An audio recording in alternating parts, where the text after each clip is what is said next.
धतूरे का बहुत अच्छा क्रम है महाराज। वो केवल शिवरात्रि के दिन करने का होता है।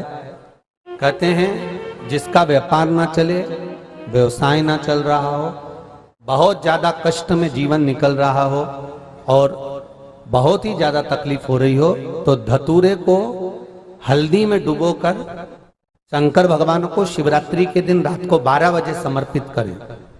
उस धतूरे को वापस उठा लाएं 5-10 मिनट के बाद, श्री शिवाय नमस्तुभ्यम बोलकर लाल कपड़े में उसको बांधकर व्यापार वाली जगह में कहीं पर भी उसको बांध दिया जाए। व्यापार पीछे नहीं हटता, व्यापार अग्रण्य भाव में बढ़ता चले जाता है। महाराज उस धतूरे को केवल परंतु शिवरात्रि के दिन रात को 12 बजे ही किया जाए, हल्दी में डुबोना पड़ता है।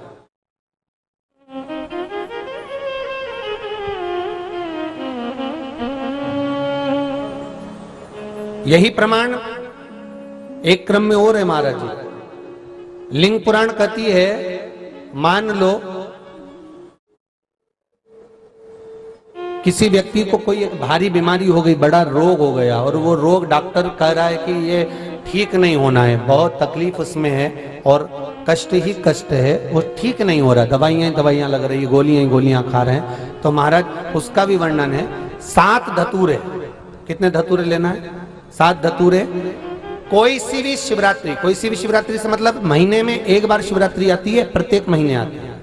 किसी भी शिवरात्रि के दिन 7 धतूरे लेकर, एक धतूरे में मौली लच्छा नाड़ा लपेटकर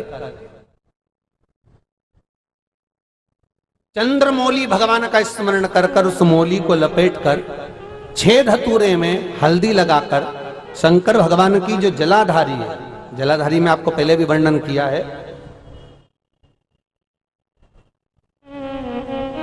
शंकर भगवान का ये शिवलिंग है, ये जलाधारी है, ये भगवान का जल निकलने का स्रोत, चरणारविंद का भाव।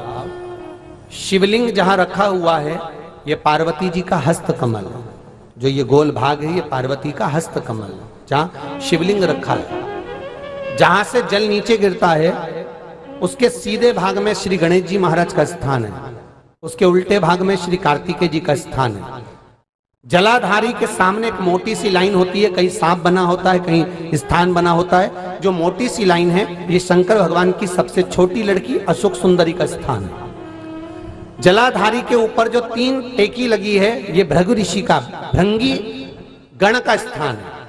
इसके ऊपर जो कलश है, कलश में जो पानी भरा जाता है वो पानी जो बूंद बूंद नीचे गिरता है, ये शंकर भगवान की 5 लड़कियों का स्थान है। जया, विषहरा, सामरीबारी, धोतली और देव, ये 5 लड़कियों का स्थान है। शंकर भगवान का संपूर्ण परिवार शिवलिंग के सामने से जहां से जल चालू होता है गिरने के लिए, नीचे की ओर जब जल जाता है उस स्थान पर भगवान शंकर के सारे गणों का स्थान है।